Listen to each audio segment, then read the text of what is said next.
I'll just sum it up real quick.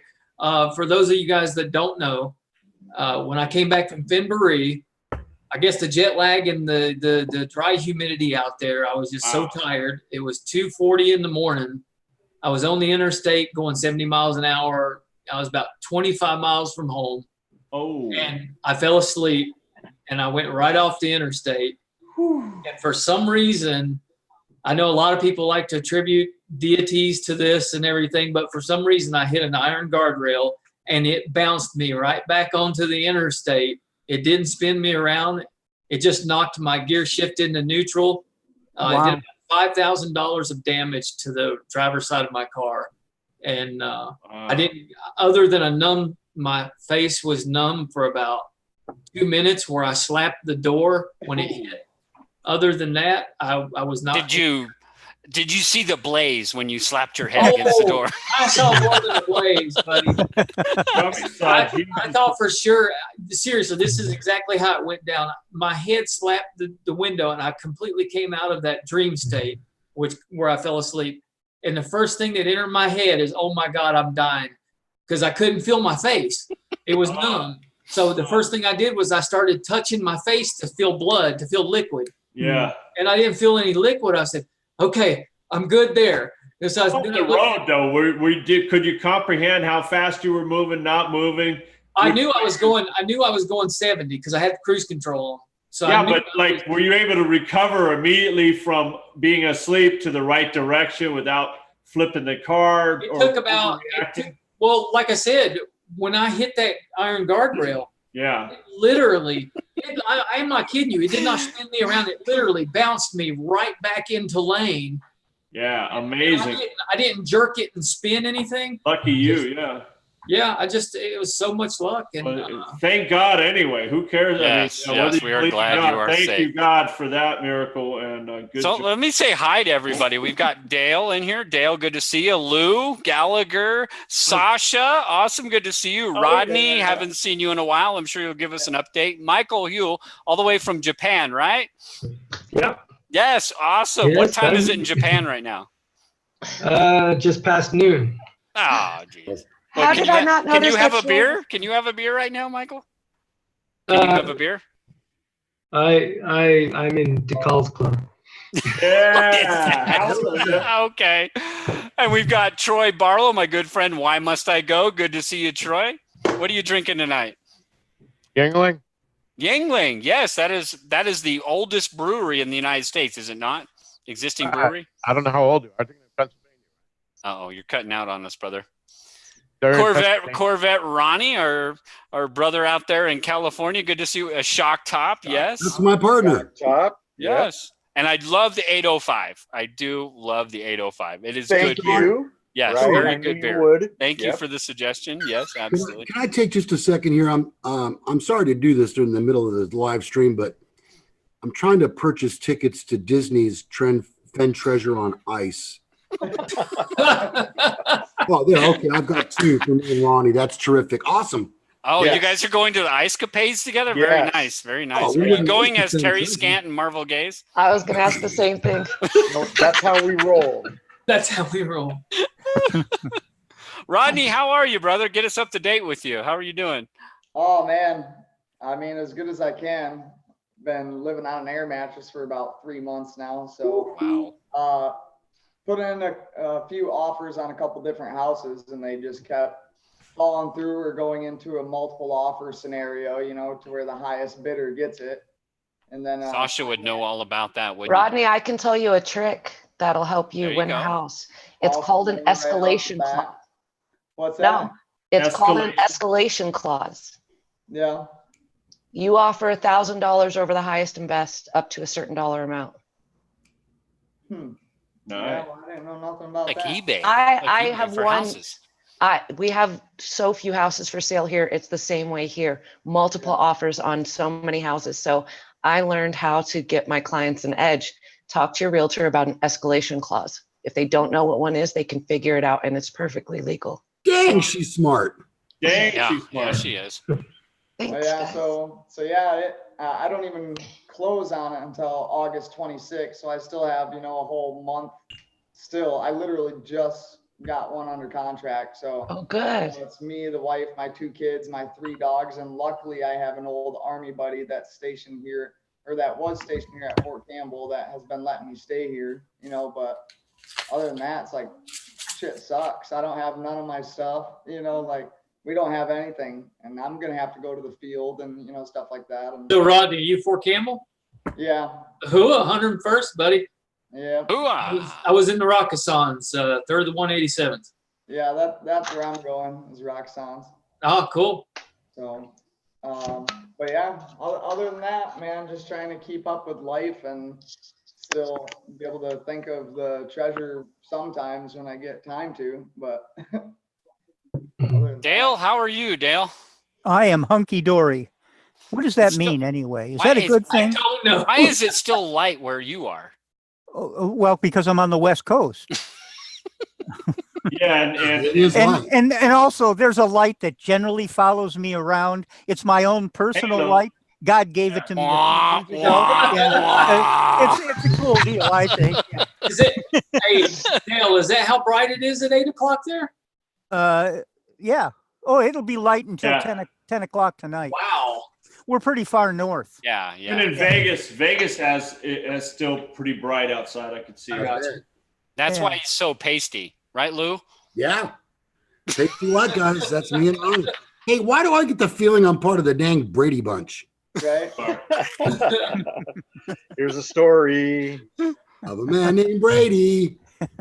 So, Sean, this is my live view. This is how light it is here in California behind me also. Yes, A yes. little bit too much backlighting though, so I'm going to close it back down, but it's still light enough to wash the truck, which I did the other night. So it's also very warm though still.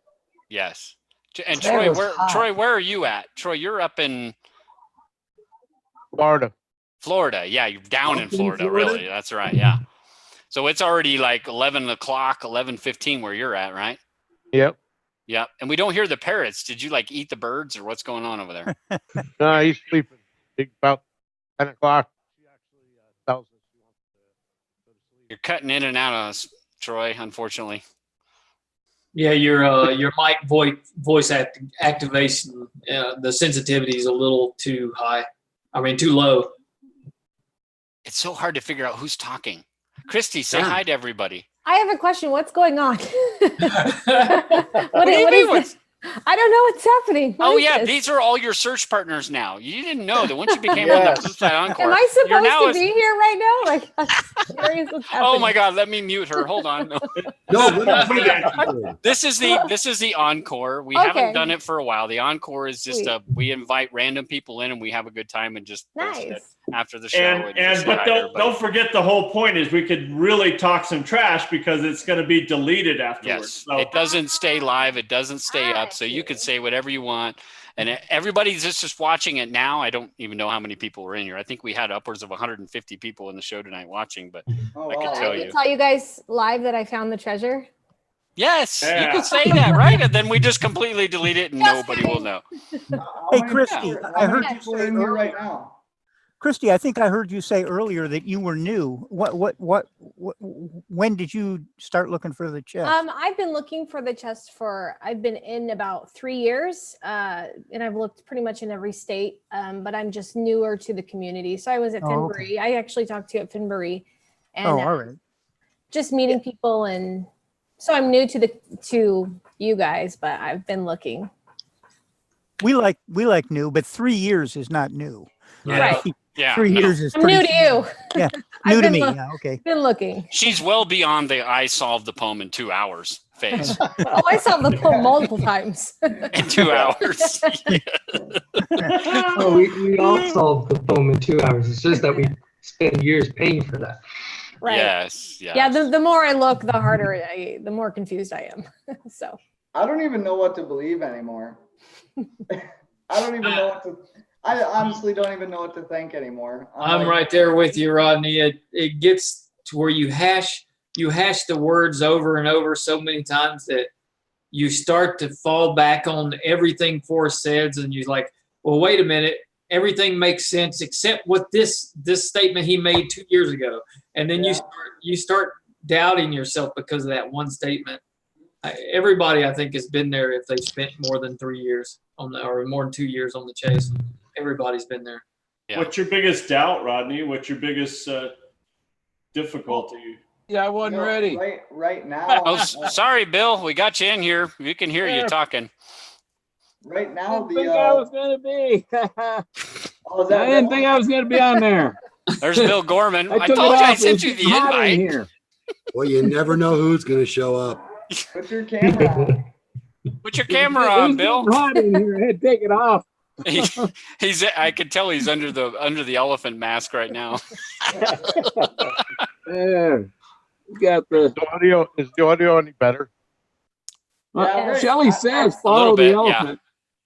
I think it's just the biggest doubt is just, doing something different and wondering if you're doing it the right way. Like right now, like my solve has nothing to do with maps. My solve has everything to do with the book, and I think the blaze is going to be what unlocks the location, and then at that point, then we use a map to go to that area. But I think Forrest, when he says, so why is it that I must go and leave my trail for all to seek? I think we need to answer that in order to be wise and find the blaze. So I think in order to find the blaze, you need to answer that question. And once you can do that, then it just makes it obvious, and you're like, boom, I know right where to go. I mean, I've followed the clues in the book, and if I didn't find the blaze, then I have no idea what it is at this point. But the problem is I don't know what to do with the blaze. Yeah. That's. I don't think any of us have to worry about the blaze at all. If you look at the statement, if you've been wise and found the blaze, been wise means in the past. And right after a set of sentences, which are basically, begin it, do this, go there, they're imperative sentences asking us to do something, going from place to place to place. And then you have a summary statement saying, if you've been wise and found the blaze, And meaning found the result of success on those lines puts you in a state where the blaze can be found until you've dealt with the previous steps. Right. There's no point. There's no Don, point. this should have been your blaze guest. Any attempt to skip past those previous clues, trying to figure out what the blaze is a bit like short circuiting or reverse engineering. And you can put in effort into trying that, but you're liable to be putting in more effort than would be needed to just solve the clues. And you are running an unacceptably high risk of falling off the rails, falling down a rabbit hole as a result. Well, you're right, Michael. It's a conditional clause. He's saying if you have been wise and found the blaze. It's a condition on you following the steps, and you're making a great point. Why does go ahead, Troy? Correct point in the proceeding. Does everybody assume that found means find? Especially considering Forrest Rand found. Why does nobody ever consider? I did a video about this. That the poem instructs you to create the blaze. So you're creating a blaze on the map from the points, and beneath that blaze that you create is where the blaze will be on the ground. That I think I'm getting. confirmation company.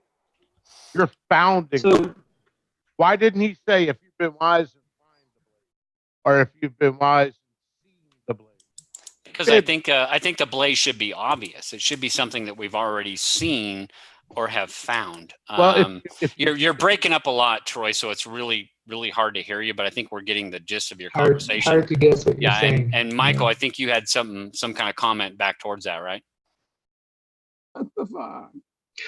Yeah, but I'm not sure whether I should make it because I'm sort of guessing at what Troy was saying because of the. You're right. Well, if I could interject on what Michael said, his is just one of the interpretations of if you've been wise.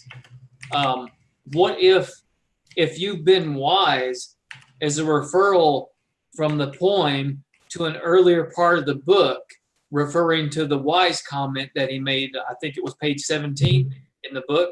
What if it was a past representation of that wise statement about occasionally it's wise for the fox to dress like the hound? Okay. And he's trying to use that as a descriptor instead of saying, you know, the blaze doesn't matter. What if he's trying to say, hey, look at that sentence for a description of what the blaze is? All right. I feel like, so I'm Then- going to agree with Then you. that introduces a disconnect. That type of interpretation to go looking at someplace else in the book disconnects that sentence from preceding sentences. And if you look at the poem up to that point before the line with the blaze in it, you have a pretty good narrative flow. You have a good introduction in the first stanza, and then you've got a flow, a sequence of things. So then, in order to jump to some other source, then then that means that the interpretation breaks from the rest of the poem. Well, and then he comes off as a less skilled writer as a result. Well, I understand what you're saying, but you're not jumping to another source. You're following a chronological flow of the book that you're reading. The poem is in the book. You're just reading from the beginning of the book to the end of the book.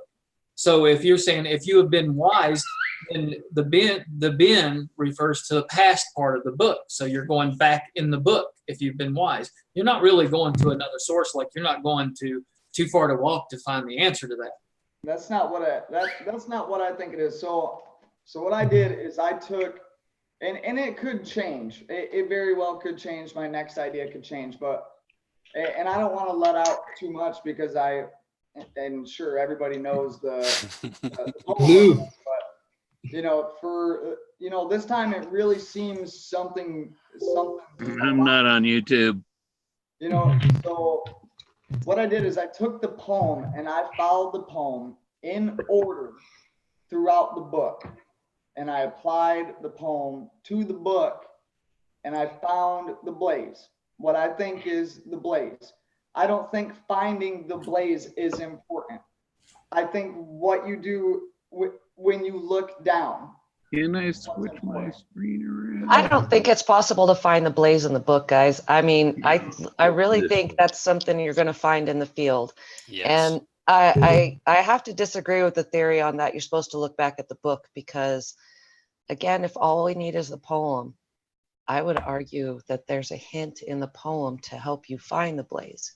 Well, so if remember Forrest said there are subtle hints sprinkled throughout the book, right? So he said, so I wrote a poem containing 9 clues, and it talks about his book, and right in the very first stanza, or the very first paragraph, whatever, he says, "And hint of riches new and old." He says, "I can keep my secret where, and hint of riches new and old." So two things, yeah. Book is where he keeps his secret.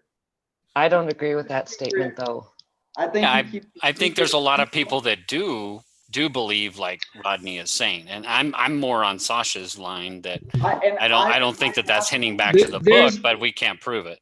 I have been up until like I kept seeing these little anomalies, these little, and I was always like the historical, I would take like the historical approach or the geographic approach or the the applying place names to each clue.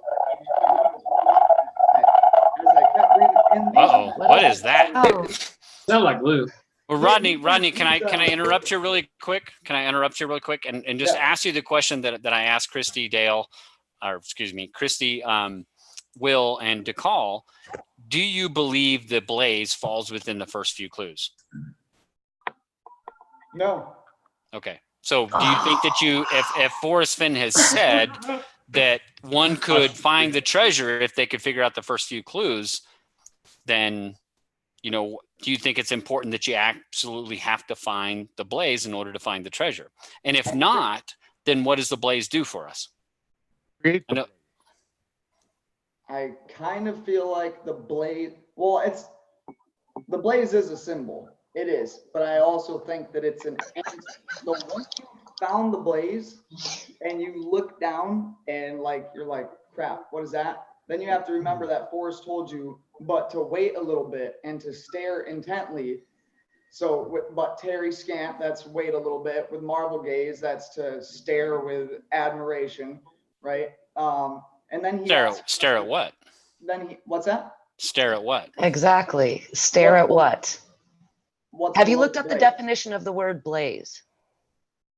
Because Well, I have. Forest is anything that stands out. And if that's the case, I'm following a whole lot of stuff that stands out. And I'm not drawing lines in my book. I'm not Hold on. letters. But if you Google the word blaze, one of the definitions is a conspicuous display. A conspicuous display. So I have to argue that Forrest said he planned for 1,000 years. And in 1,000 years, not one book that any one of us holds will exist. That's not possible. The materials will have decomposed long before then. So imagine that somebody comes across one of the treasure maps or one of these treasure chests with the poem on the bottom, and that is all that they have. You cannot tell me the blaze is only in the book, because then they would not have the blaze. It's null and void, game over, nobody finds it. That's good logic, but there's got to be some context. Everything is in context. We're not talking the whole solar system. We're just talking Forrest Fenn's little universe. It's smaller than we need to worry about. It's a relatively small area. Probably doesn't include Colorado. I don't know. Why does everybody not look at the whole context sometimes? I mean, I'm sorry, go ahead. Singling out the word blaze, but you're not looking at the word found. You found the blaze. It's not. So you think it means created the blaze or founded the blaze, foundry the blaze? I mean, you do what the poem is telling you to do to found the blaze. It could be a dual meaning, though. I mean, there's plenty of dual meanings and triple meanings where it still applies. Found still applies. Is Forrest Fenn assuming that at that point in time, if we have been wise and we've followed the clues from the starting point to what he assumes is the ending of his rainbow, that we theoretically have been wise and we should have found the blaze? It should be that one thing, like Sasha is saying, is a conspicuous thing. It is conspicuous. It is easily discerned. Yeah, it catches our eye. It's right there. It should be obvious. I think Decall even said it was obvious. Yeah, but you're assuming it's already going to exist. Sure, we're assuming a lot of things. But he said there's millions of blazes out there. How are you going to single out specifically which blaze you want? Yeah, well, tell us. We want to know. We want to know how to single it out. Sure. Well, and that's what I'm not saying that, right? What I'm saying is we have to find a specific spot. We're not walking around looking for rocks. I mean, that's silly. Let's move on. It's been 9 years of that same. Well, I think he said, Troy, and you are cutting up a little bit, so we're hearing what you can say, but parts of it gets really low. The microphone's It's broke. not that. Yeah. Oh, okay. So he said,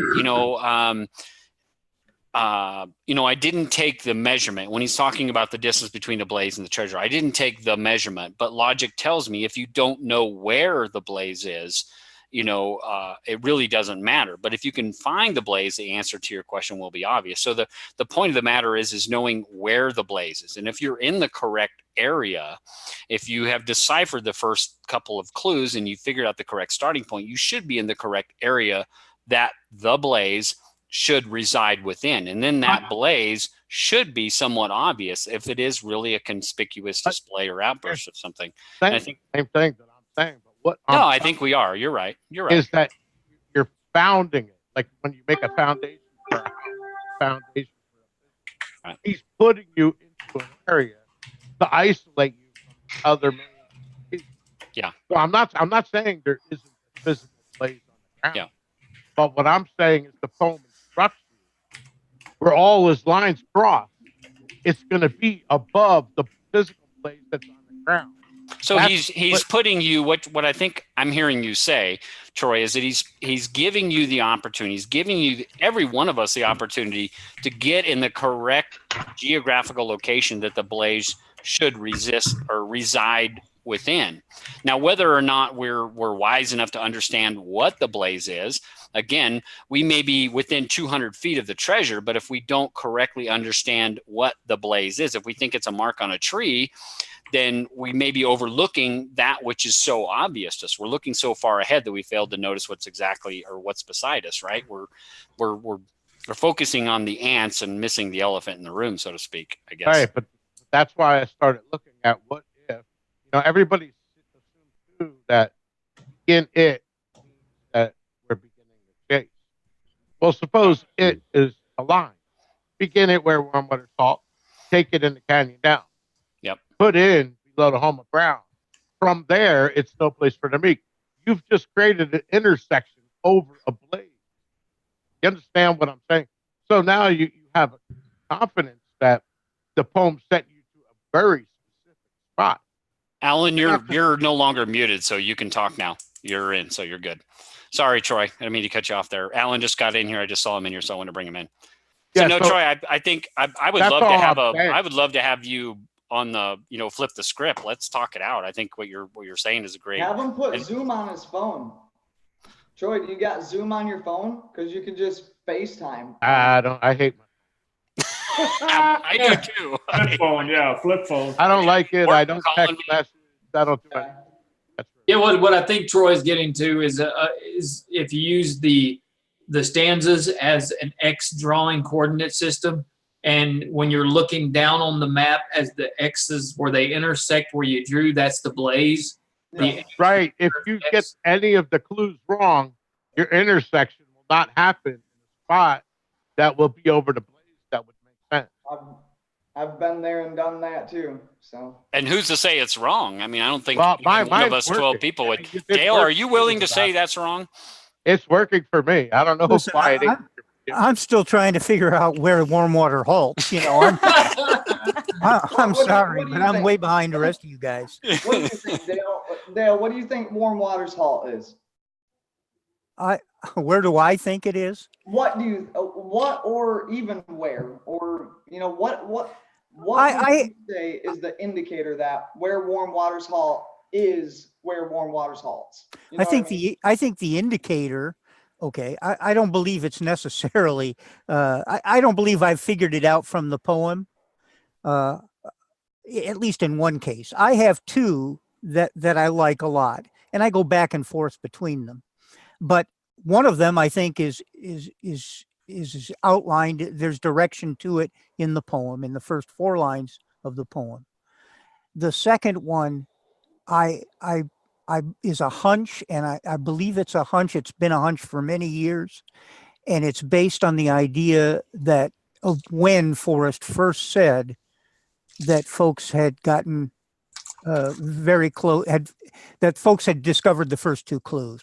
So let me ask you this: do you think Forrest tells us in the book in some sort of way what warm waters are? Because he makes multiple references towards scalding water.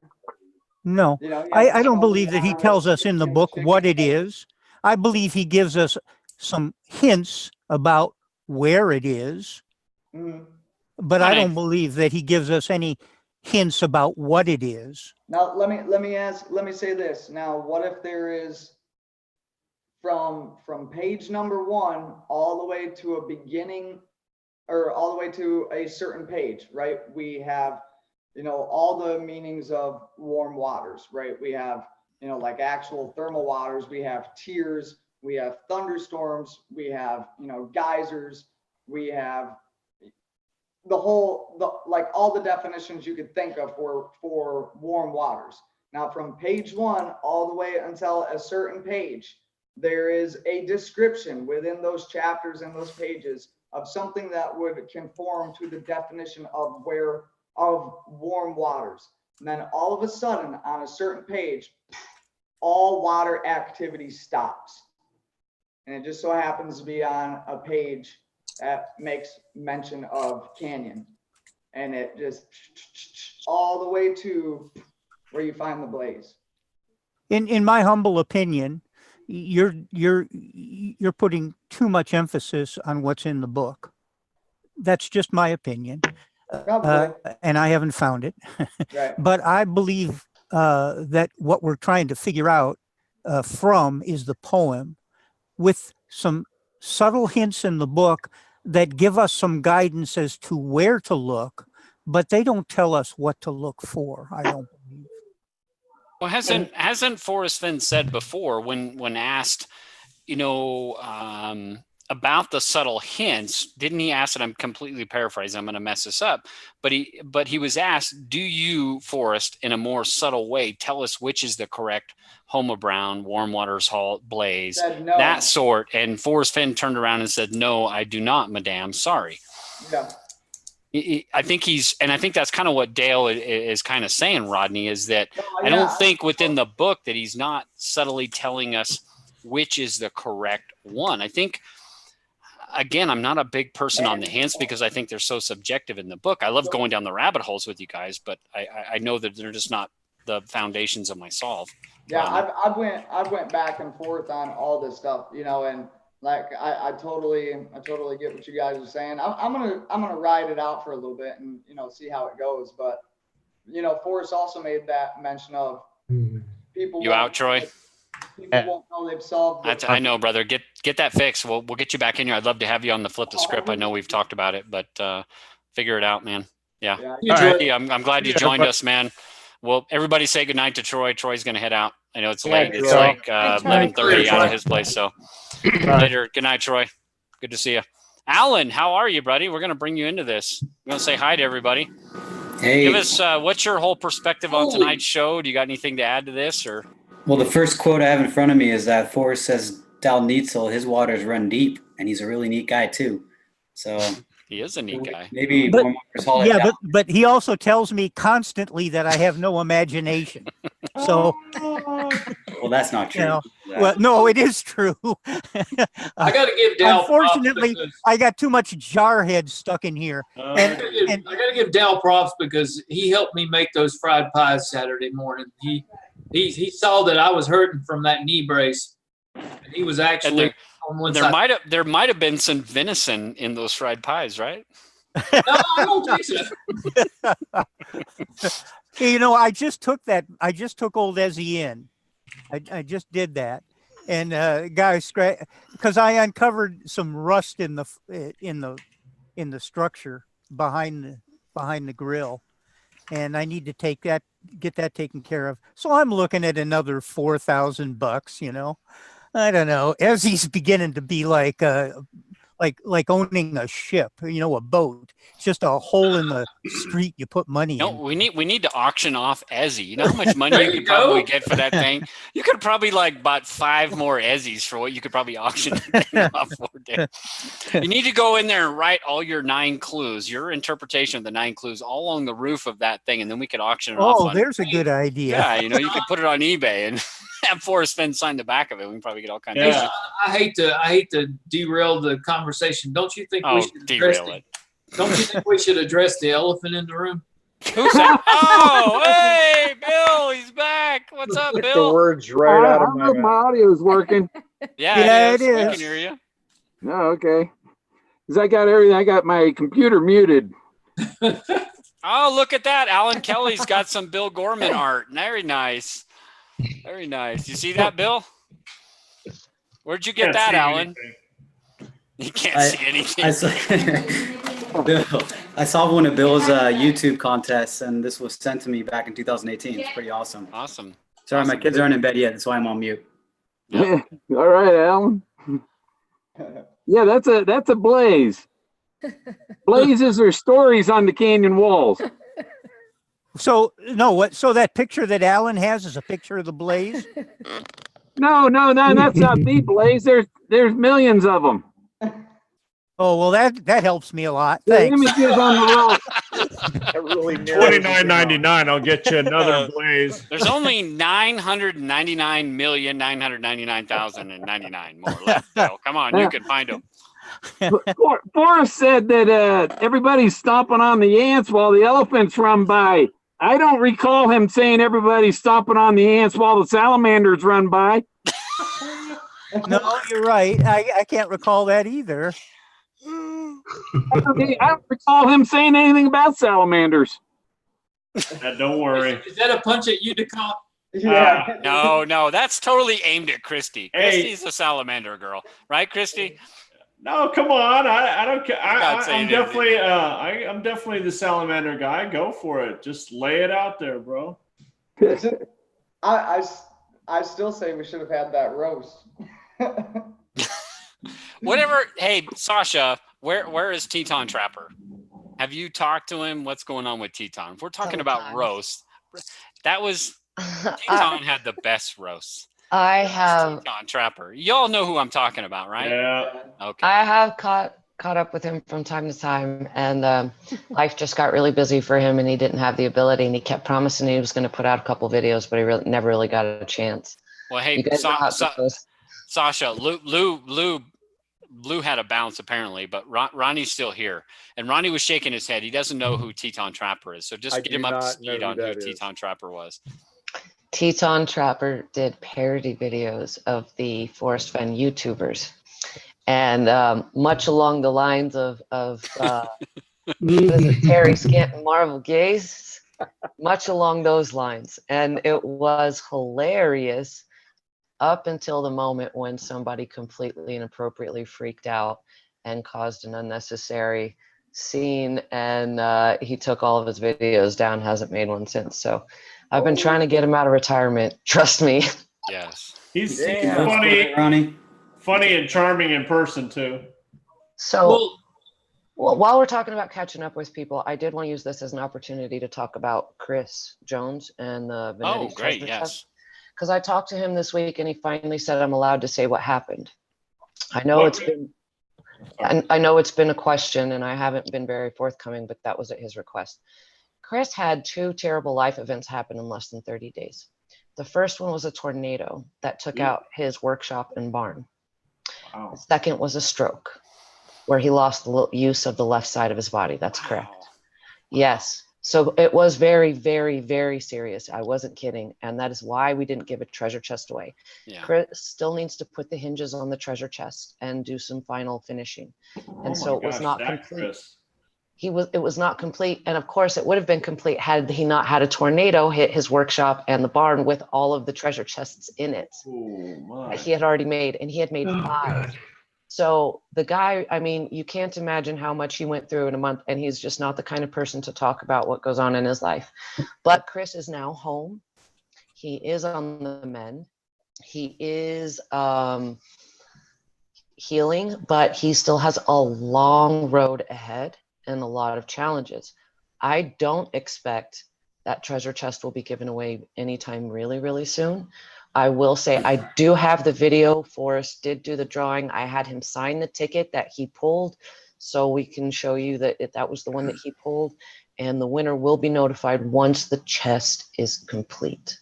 So he had a stroke, guys. It wasn't like he had the flu. Yeah, and he's and you said it was a tornado that came through there? Yes, and he had a tornado. I'm telling you. Where does Chris live? Like, where does he live? In Tennessee. In Tennessee. He lives in Tennessee. Tennessee. Well, so there's like 5 treasure chests spread along the Appalachian Trail somewhere. I have like complete faith in him because I saw Jeff Birch. Okay. He had a stroke, and it is miraculous how that guy has recovered from his stroke.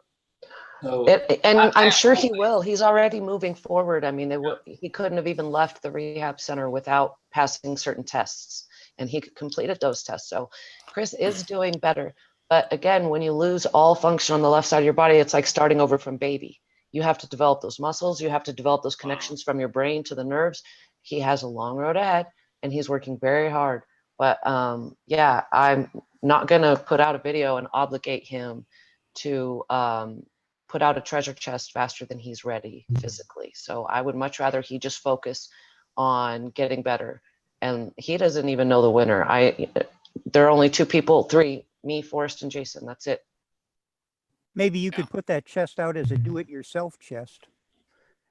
Somebody really could finish it themselves. I know, and he doesn't want to put anything out that's not It takes some real skills. I know about making fine objects, and it's not easy at all. So the treasure chest didn't get blown away in the tornado. The building collapsed on top of them. Oh. I know. So I was there making was a some- very poor joke. I'm sorry. So is tools. Some of them are still intact. Oh, a bunch of them got damaged because again, it was his workshop. So, I mean, you're dealing with a guy who lost everything he needed Oh my God. and the place he was using to make the treasure chests and then the actual physical ability to do so, all within a matter of a couple of weeks. Well, you know, And- this, sorry, Sasha. No, it's okay. Go I'll ahead. make it really quick. This is something that Decall and I have kicked around an idea about. Wow. And we may actually do a video on it. I don't know. But Decall and I have kicked around an idea about, you know, what happens once this treasure chest is found? What happens with this community? You know, do we just all go our separate ways? You know, do we just all forget about the cool relationships we've made, you know, and just go on to something different? Or do we continue on with something? And Decall and I have kicked this idea around a little bit, and we won't go into detail about it right now because it's really whimsical, and I know it's kind of out there, outside the box a little bit, but well, helping you know, about people, I don't mind saying that. I mean, and it's never too late or too early to start helping Chris. Maybe we should think about. I had no idea, so maybe Sasha, you could let us know if I doubt I could coordinate anything, but maybe we can find a way to help him. I promise you, if he needed help, there is no way he would even tell me that. He's not that kind of person, okay? He is very much like, he tried to play it off like the stroke wasn't a big deal. He's like, no, I'll finish the chest next week. And I was like, you just said you had a stroke. Chris is not that kind of guy, okay? So I think just everyone's thoughts and prayers and good wishes. If you happen to know Chris, reach out and say hello. You know, I mean, he could use friends to talk to right now, that's for sure, because it's just he's not capable of getting up and working as much as he's used to. Yeah. But It goes beyond, you know, what we did for Jamie, what the whole community did for Jamie. I think it's about creating a community of like-minded individuals that we all have, you know, ideas and things that if we create this community of X amount of people that were former searchers because a treasure chest has been found, what do we do with this community going beyond that? Do we create a community that works together, you know, in a cognitive intelligence way to support ideas and theories and business ideas that grows a community and puts them together? And I'm going to throw this over to Decall, but Decall, we know, is a Mormon, and the Mormon community is very tight knit and they work very well together in that sense. Do we create a community that's like that works well together to help each other out in different ways, you know, as a collective group?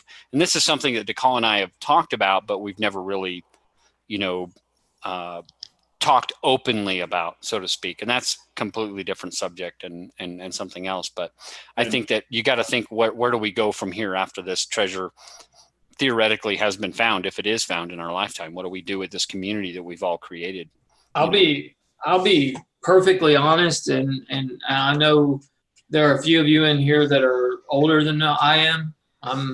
This guy right here, Dale, Corvette Ronnie, Bill Gorman. They're all the. I wouldn't have done that to Dale, but I'm right in between Lou and Ron.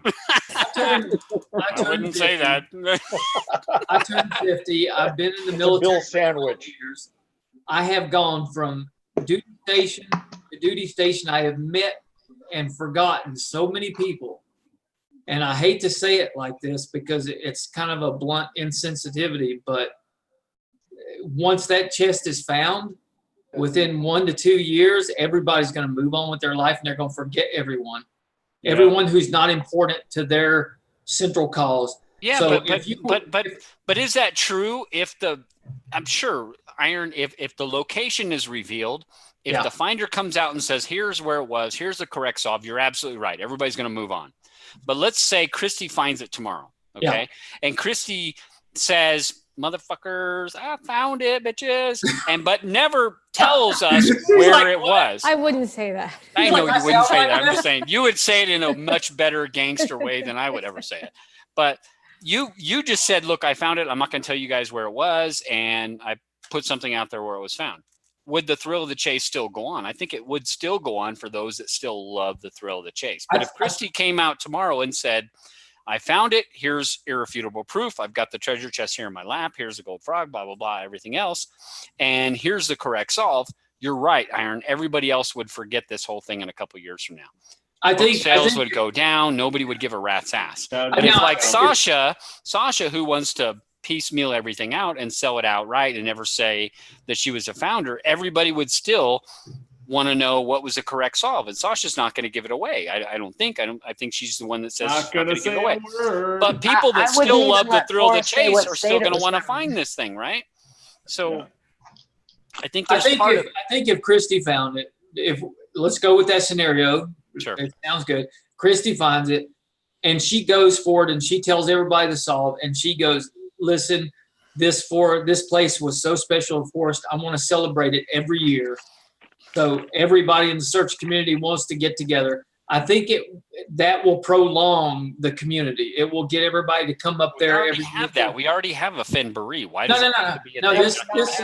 This is at that place where the treasure was found, and I believe. Okay, so let's completely trample Forest Fenn's special spot, right? I mean, we're not looking at that. I agree because I think that we've all grown to love Forest and kind of idealize them in our heads, and I think that once it's found, I think that their location should be revealed and the why, because I mean, if it's found tomorrow, I want to know what's going on in his head, what happened.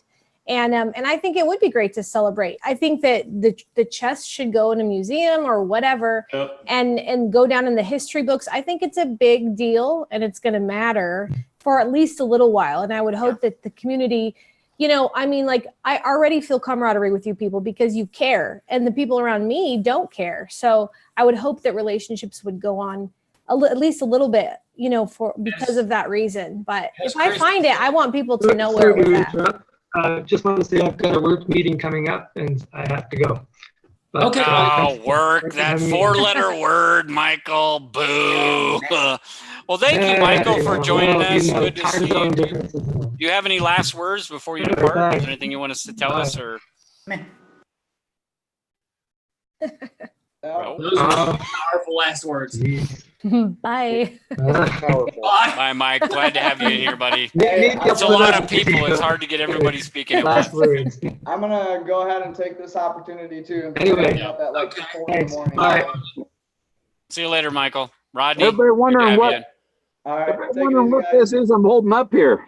Looks like an eraser. What is that? It's Forrest Fenn's mammoth tooth. Did you pull that out with a pair of pliers? What'd you do, Bill? He sawed it off of his mask. No, this is the Eugene Tellis gave this to me. Oh, Gay Delkin. Yes, very nice. And it's the mammoth from the mammoth that Forrest found. That's a big piece, yeah. This is the mammoth tooth.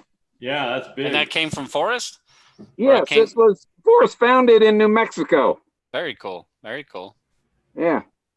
Alan, how are you, buddy? Corvette Ronnie, you haven't said much either. What are you doing? Well, you know what? I was going to say, Lou and I have actually talked about if the chest was found tomorrow, what would happen, because we do other shows besides Forrest Fenn, but of course, Forrest Fenn is where we have all our reviews.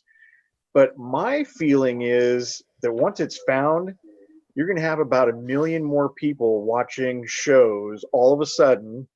Everybody's going to Google it. They're going to go to YouTube. They're going to watch videos on it to see what it was all about, because a lot of people just don't really have any idea. But then it's slowly going to taper off to where nobody watches anymore, and then we won't be getting up at 6:30 in the morning to do Sunday morning mass anymore. Damn it. Yeah, which it seems won't to me be a bad thing. That the big changing point is not going to be, at least for the folks who are pursuing it, not so much when the chest is found, because that isn't going to be the first event. I don't think that's going to happen. I think the first cataclysmic event is going to be when Forrest passes on. Yeah. And that'll be, I think when that happens, all hell's going to break loose, because no one will be around to say the treasure is still out there. Yeah, hell. No, Forrest will have a 4th book. It'll be released upon his death, his demise. You know what? I just watched a video today from I think it was Ramblin' Pam, and Forrest says he has 2 more books in his computer. Yeah, but that he probably won't release them during his lifetime. So he said that before, though, Ronnie. That's what's hilarious. He keeps saying that he already wrote his last book so many times. Well, and he says one of them Closet Stories of Taos and a couple others, I think. Yeah, exactly. And he said one of them would win national acclaim. So, who knows? But that's vertical promotion from a man who knows all about promotions. Well, I'll tell you what. Since with the panel that we got left, let's ask a question each one person can answer, and this is purely hypothetical. What if you find the treasure? What are you going to do with it? We'll start with I don't know. We'll start down there with the elephant in the room. What are you going to do with it if you find the treasure? What's your end goal? Are you going to hide it? Or are you going to auction it off? What? Bill? Elephant? Bill? Oh, you woke him up. Bueller? My thing. Elephants sleep with their eyes open. I would lease it to the highest bidding casino for, say, $200,000 a month to display in the casino and make $2.5 million a year off of it. Viva Las Vegas! That's a great idea, actually. I figured that'd be Decall's answer. Alan, what would you do if you find the treasure? What are you going to do? Well, I'm required to return it to the park superintendent. That's pretty good. No, stop. After I do that, I'll probably take the bracelet out first before I do that to make sure that Fenn gets his bracelet back. But that's what I plan on doing, since it's going to be found in Yellowstone at some point. All right, Ronnie. Well, no, we skip Ronnie. He's not a searcher. He doesn't count. Yeah, if I found it, that would be a miracle. What do you want us to do, Ronnie, with it if we find it? I think that what you really have to do is, you just keep it and you become, you go do the talk show circuit. You make your millions that way. Okay. Sasha? Well, Ronnie, guys, I'm sorry, but I work in TV. Nobody gets paid for interviews, ever. Okay? They'll have you on, but it's at your expense, and it's only for your need for attention. Yeah. And we'll receive monetary compensation. Sometimes you have to pay to be interviewed. So, yes, they do that too. Yeah. But if I found the treasure, I would send Forrest a disposable camera with some pictures on it. Yeah, nice. And that way he would know it is found and have his proof. And so would the rest of the world. I would keep my damn mouth shut and I wouldn't tell anyone. And then I would slowly over time invest that money so that my son would have care the rest of his life. Invest, good idea. Good idea. Dale? Dale, this is the one that everybody's wondering. You're right in smack dab in the middle. We put you in the hot spot, buddy. No, I've said this many times. If I find the chest, first of all, after I wake up from having found the chest, I'm going to grab that chest and I'm going to carry it over to Ezzy. I'm throwing a blanket over the top of it, and I'm taking it to Forrest's house. And I'm saying, Forrest, I want to know where did you get all this stuff? Tell me the history of every piece you can. I want to know where all this stuff came from.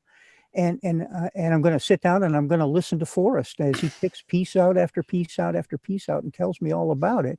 And that would be awesome, huh? And then I'm going to say, okay, Forrest, what do we do next? And I'm going to listen to his advice. That's pretty good. That's exactly what I was thinking. Surprisingly, I was thinking exactly the same thing. Just drive to Forrest Fenn's house and because I actually don't want that thing in my possession. I don't want to get killed. I don't want my family killed. Throw it in your vault, Forrest. You can write me a check later. Where if you wanted to go to the Smithsonian, fine, that's your problem. Figure it out, Figure it out. Well, Crysty. yeah. Up to Crysty. Yeah, I haven't, you guys have said some really great stuff. I mean, right when I find it, I'm going to make a video that doesn't show me. Cause I have serious concerns about my safety, and, I have kids and a family, and I'm torn on whether to go public as me being a finder or not, because I think that a lot of the search community will turn on you, honestly. People who have spent so much money and so much time. And I'll be happy when it's found, but I think some people it'll get kind of nasty, honestly. And so I'm a little concerned about that. But like Dal said, I think, preserving forests legacy is important. And I would love to get that on video, like him talking about why he put it where, and go over the chest. Yeah. And I really want that video of Forrest explaining some crap. Holy. Yeah. But I want the money. I definitely want the money. So. I'm just kind of curious. I'm sorry for interrupting, but you said something and somebody else said something similar. I'm just kind of curious. Why do we feel threatened? Why do people feel threatened about this? Why do people feel that if they found it, there would be repercussions from the rest of the search? You've been living under a rock. People murder lottery winners all the time. People who win the lottery get killed. Look what happened to Sassy. Look what happened to Sassy and her whole thing too. Wait a minute. Okay, no, I don't know about. I guess I do live under a rock. They do. No, I don't know anything about lottery winners that have been assassinated. Let me explain this so perfectly you'll understand it. If I go out, and since the answer is going to come to me next, if I go out and I find the treasure chest, all right, let's just say theoretically, bam, I go out on my next trip this weekend, and the chase is over. I call my dad and say, hey, you know what? Guess what? The chase is over. I found the treasure. Guess what my dad and my stepmom do? They immediately go to Facebook and say, oh my God, my son found the treasure. And then within 24 hours, every person in Virginia is going to know where I live. 8 people where my apartment know where the treasure is. They're all related, by the way. A bunch of crazies who are going to try to break into my apartment and that treasure chest.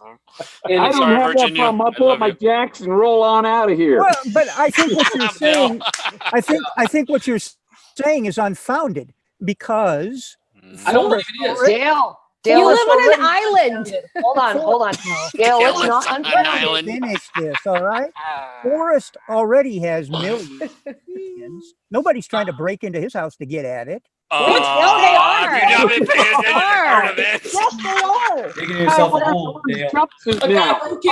With an axe. On multiple occasions, people have broken into Forrest Fence property. Yeah. No, that's a bunch of crap, Sasha. Once or twice, somebody has hopped his fence. That's not with an axe. Dale. With an axe, yeah. He had to buy that guard dog. No, that's not the true. guard. There are multiple instances that have never been made public. People have actually come and banged on his front door, demanded to be let into his house. I can yes, tell. That happens all the time. That happens to me too. But I don't feel threatened by that. That isn't the same as somebody. Well, here's the thing. Here's the thing on that, Dale. They're not sure that the treasure is in his house. They're going off an assumption. But now, if I find the treasure, they know for a fact that Will Carter found the treasure. They look it up on Facebook. They say, oh my God, his dad said he has the treasure. They say, okay, where is this guy?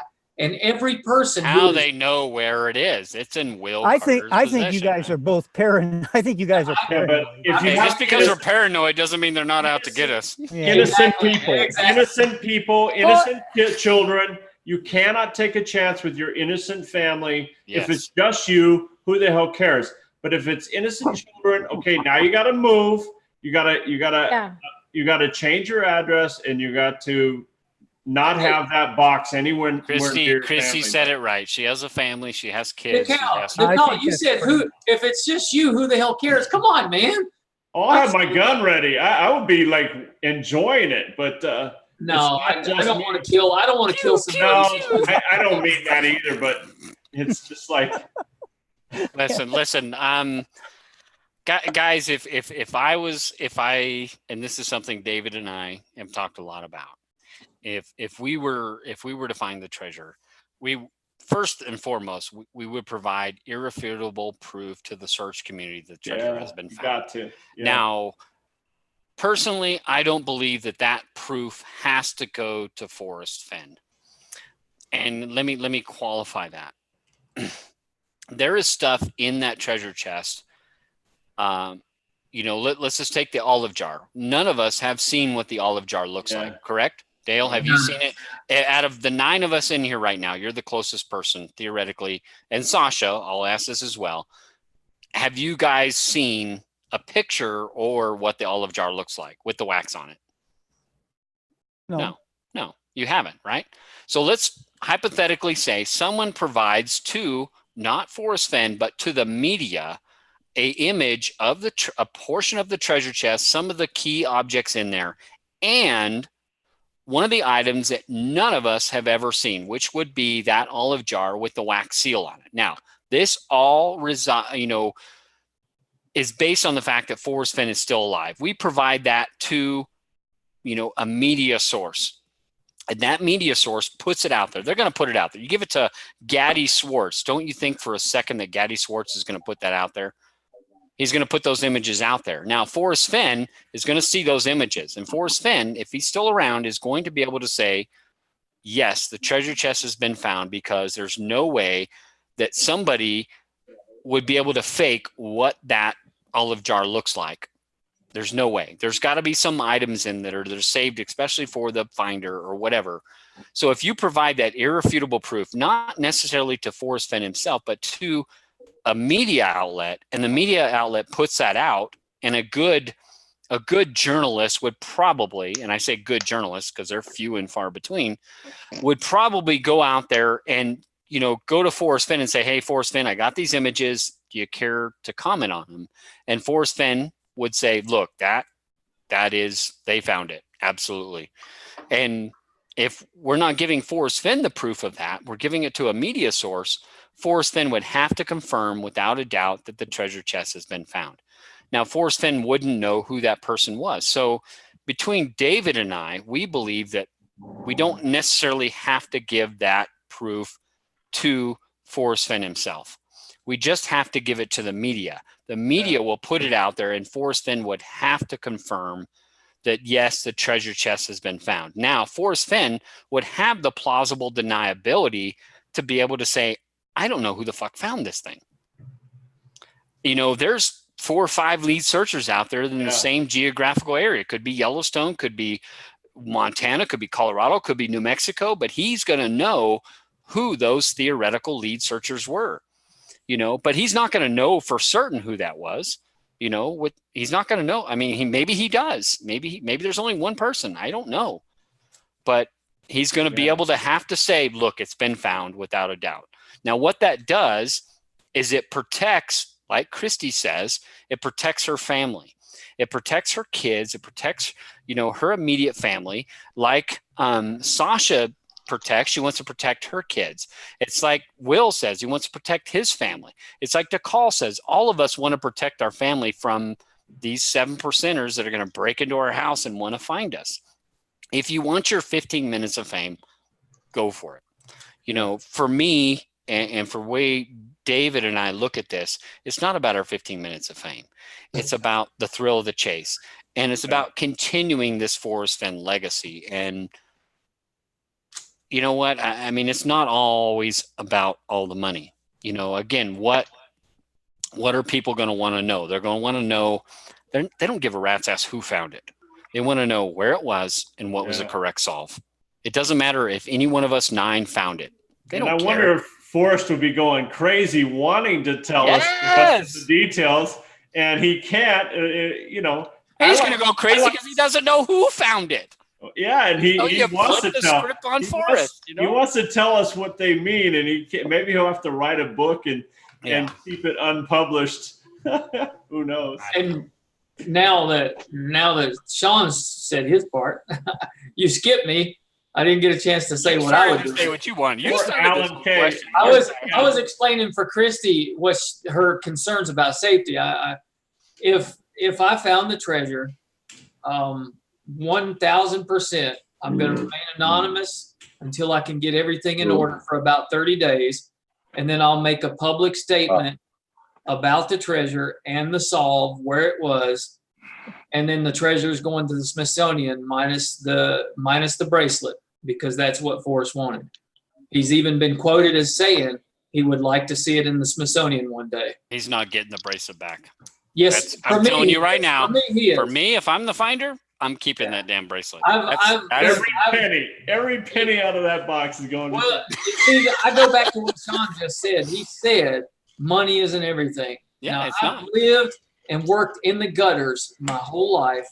I'm 50 years old. That money is not going to make me any happier than I've been for the last 50 years. Sure. So I would rather fulfill the wishes that man had, and to have it in a museum to where kids in our future can see what a person can do if they have faith in themselves and they believe and hope that they can go out and find this dream of theirs. If somebody else goes out there and puts a magical $1 million treasure out there, right? I mean, Hey, I think it's fellas and lady, I'm great question. sorry. I gotta get to bed. I got Whatever. You're a party animal, Sasha. No, Whatever. I'm not. I've been working 12-hour days, and now I have 2 TV shows, and I have to film the next one tomorrow. And I have busy lady. We love personal things going on in my life that I'll tell you offline about, and when I tell you, you'll understand. I've got to get up in 6 hours myself. Oh man, It's been I'm great. gonna cut out too. I don't have to get up tomorrow. I don't have to work tomorrow. Heck with all you guys. Yeah, Oh, so that's what it is. You're keeping all of us up. Nice. Keeping all you guys up for the heck of it. Thank you for having me on, Oh, Sean. Sasha, Guys, it we was love great you, to see sweetheart. everyone. Glad to have you on here. Sasha, Dal, both of y'all have a good night. Yeah, we need to wrap this up. Any last words from you guys? Alan, you haven't get the whole chance to say a whole lot. It's all right. I came in 4 hours late. My question was actually for Dow. When he was saying that he doesn't think that Forrest cares if it's found, and all these stories that he's intending on finding the chest and bringing it back to Forrest and talking through all these items, which sounds amazing. It reminds me of that Party Shards video. But if Forrest really doesn't care if anyone finds it, I don't think he cares if something like that happens. And I disagree with that. I do think I agree with Alan. I agree with Alan on that. Yeah, he cares. I do not want to sit there and have Forrest describe every one of those items. What I want to do is look the man in the eyes and say, wow, you are that good. I mean, you're that smart of a man. I'm just happy that I got to be a part of it. He's got some more stories to tell, and he can't tell them to us until that box is, presented to the world. There's going to be some very interesting stories to complete it. Yeah, I think he's tired of talking. Who does that? Who gets to tell the stories? Who carries on the legacy? That's the thing, guys. It's late. I need to get out of here too. It's running late. But Bill, how are you, brother? Another searcher told me the other day that he asked Forrest about me. You guys talk. Ask Forrest what?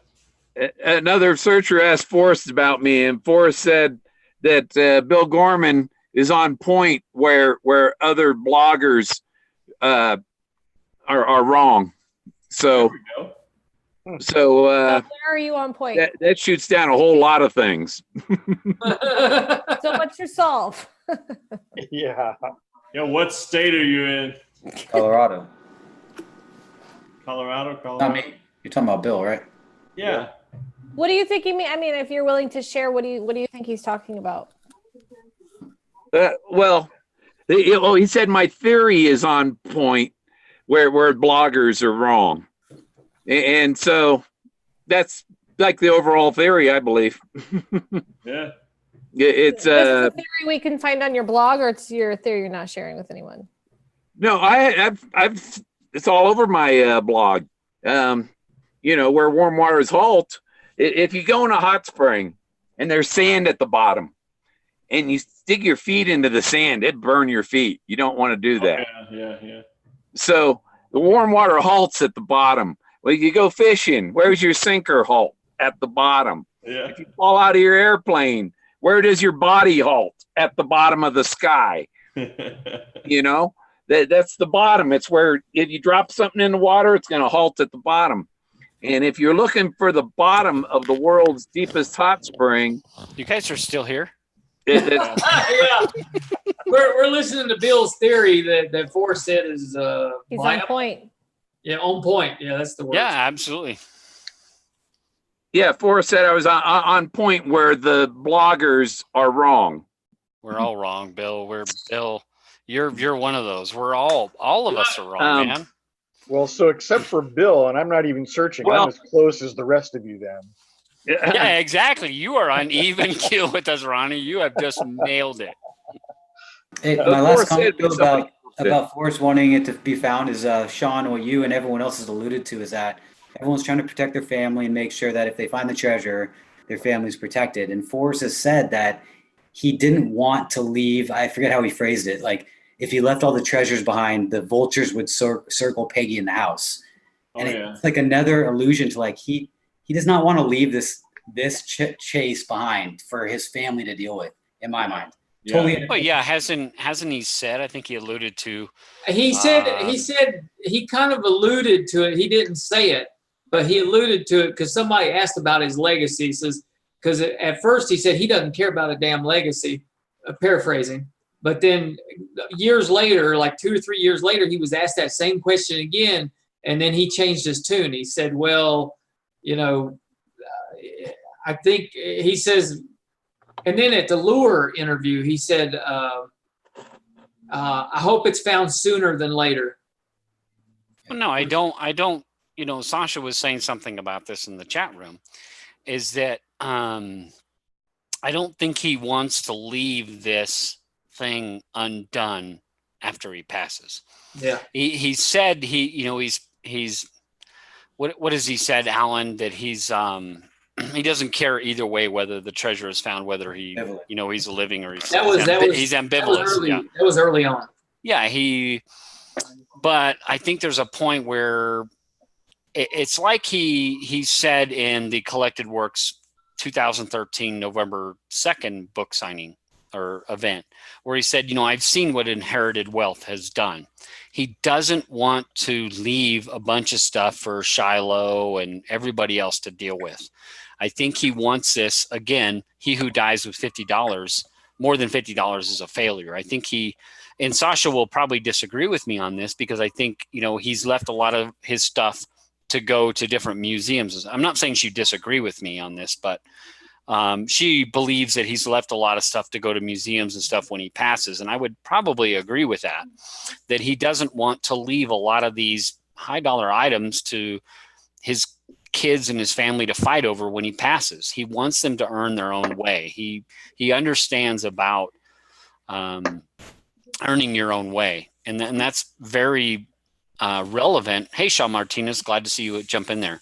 But that's very relevant in this whole chase, that he wants people to earn this. He doesn't want it just to be handed to us. He doesn't want Iron, Crysty, Alan, Bill, Decall, and even Corvette Ronnie, who's not a searcher, to just stumble upon this thing. He wants us to earn it, because when we earn it, we don't take it for granted. And if it's just handed to you, if it's just given to you, you take it for granted and you don't appreciate the effort that goes into earning that. And Shiloh, I've met Shiloh. I've had an opportunity to talk with him at Femboree, and I think he's a great person, and I think he embodies that which Forrest Fenn has taught him, that he's out there earning it. He's not expecting his grandfather to hand it to him. And I think that his granddaughters and his nieces and nephews and everything down the line, to including Craven, understand that. And I think that, God, I know I'm getting on a whimsical, tirade here, but I don't know. Cut me off. Somebody else go. Well, I think his family is actually looking for it, right? I mean, sure, yeah, but some of them have. Yeah, they also have the ability to make millions in their own professions and their own opportunities. And I think that's a great question that I've been wondering, is what is he going to do with San Lazaro and all his huge some cache of it's already of goods. Decided. Most of it's already got labels and names. The San Sasha has definitely alluded to that. Yeah. Yeah. You go to his bookshelf and the names are already written right there of who it goes to. San Lazaro's already settled. K-Pro has said that many times. He said he's got it all figured out. But but people like K-Pro and others are still doubtful that it really is completely resolved and settled. We keep encouraging Forrest to like get pretty serious about resolving this. I honestly think that enough has been said to solve the poem, and he's afraid to say anymore. Yes. It's just for some reason it's not easily seen on the ground, or it's not. There's something that we're all missing. But Crysty laughs at that, and I would agree with. I mean, I get what she's saying. Like, Decall, you're saying he's said enough. You know, I've said enough already. He's said that in the January 2018 video, and I think you're right in that. But we laugh about it, some of us, and no offense, Crysty, but we don't think he has. But maybe to him he has, because he sees the whole big picture. Yeah. He sees all the emails. He sees everybody talking about this, and we're not privy to that. We don't have all of his 110 emails he gets every day. He's the omniscient guru, Bill, right? When I seen him at Fimbury, and I told him a Benjamin Franklin quote, 3 may keep a secret if 2 of them are dead. And he goes, "Are you threatening me? Are you threatening me?" Holy crap. And I said, "No, Forrest, I think there's a third party." And he says, "There sure is," as he turned and walked away. And Tom Hardy's a witness to that. Well, he just gave you the whole dip the toe in the warm water comment and walked away from you. You know, he led you down a rabbit hole like he did K-Pro. I mean, come on. He told me what he told me was that I know his secret, and I'm threatening him because he knows the secret too. Who's the third party then? I'm the third party. Are you threatening me? Who's the second party? Because he's the second party. Okay, well, who's the first party? The other person died in 1991. Okay. Leo Salazar died in 1991. He was the only person that he called an omnipotent religious guru. Okay. And Too Far to Walk. Salazar, we got Fenn, and we got Too Far to Walk. Leo Salazar showed Forrest where Moses received the 10 Commandments, and he carved a perfect likeness of the Moses that was there where Moses received the 10 Commandments. And I found that Moses. He's on the halfway up 1,000-foot karst. You Go can't get that get treasure. within 200, 500 feet of it Now, Sean, unless you're Davio. John, you remember I told you in email I was going to bring that up, how success as an omniscient guru is a direct reference to the blaze. But I'm not going to say that now because Bill Gorman doesn't know what that is, and I'm not going to enlighten it. Jenny Kyle, Jenny Kyle's page had success as an omniscient guru. And then the only person he ever called an omnipotent guru was Leo Salazar. I think it's page 101. The story about Moses. But I will tell you that the vignette, it's not in Too Far to Walk. It's in the vignette. Here's Moses. Not Too Far to Walk because Once Upon a While or whatever that book is. He changed it. If you go and look and here's Moses on Dal Neitzel's site, the answer that you're looking for is in there, but it's not in that book. No. Well, if you knew where Moses was, you'd be the omnipotent guru. I knew where Moses was. I could part the Red Sea. He's halfway up 1,000-foot karst. It's not about where Moses is. It's about where Moses is pointing you to go. He's standing up there like this. He's pointing that way and that way. No, he's not. East and west. Look closer. He's not doing that. He's at the treble gates. Pointing. The other hand has a fist. Well, no, I've got pictures of the model for his wooden Moses. I'm sure you do. Sean, I have yes, loved, sir. I have loved this, but it's 12. Yeah, I know I've got to have a lot of respect for Mike Cowlings and K-Pro. We cannot break their marathon record, guys. We need to slow. How much do we need? No, we need like doing a marathon. I think we need some brought up they think she's pregnant. 34 more minutes, and we could probably break their record. That's all I got to say. Are they together? I don't understand their story. Yeah, they are together. They are? Yeah, But they don't live in the absolutely. same state? No, they don't. But Live in a she, state of confusion. If that, Christy K-Pro is trying to, her name is Christy also. Right. K-Pro is trying to get a job here in Nevada. She got a really great, she's trying to do the poker for women research that may lead to some big yeah, she money. should. That would be awesome. Son, how many do you need to break the record? How many people do you need streaming? It's not about people. The time. Hours, yeah. I'm just giving Mike and K-Pro, they're good friends. Okay, well, I don't want to feel guilty leaving if Christy and the rest of them will stay here to beat that record. No, we would have to be here till about 3:00 in the morning or something. Oh, okay. We're not. Only if you bring more snacks. I know. I was eating a protein bar and almonds. I know you stayed. You stayed Quality content, not quantity. I didn't have any dinner. I don't know how you guys can sit there with no dinner. And Yes, everybody. Iron Will was eating enchiladas when we were having the show. That was enchiladas. No, it was almonds and a protein bar. And Hey, it's like that pretzel commercial where the guy's on the in this meeting, everybody's eating all these pretzels and like, you mute your. Yeah. Anyway, I had a great time. You guys. Oh, it's been fun. This is the Encore. We don't know what's going to happen with the Encore, and the whole thing with the Encore is that nobody gets to watch it after this. It's just fun. It gets erased. It up and we get Recording to, it right now to replay on my channel. I don't do Yeah. Alan, I'm sorry you didn't get to put that much in there. Unauthorized. I'm a lurker, man. I'm Copyright just a lurker. Sure. Decal, I had a great time. Appreciate it, man. Fun. Yeah, awesome. Good job. Bill, good to see you. Hey, Bill, take your hat off and do the whole hair thing again. We got to do that. But, I know. It's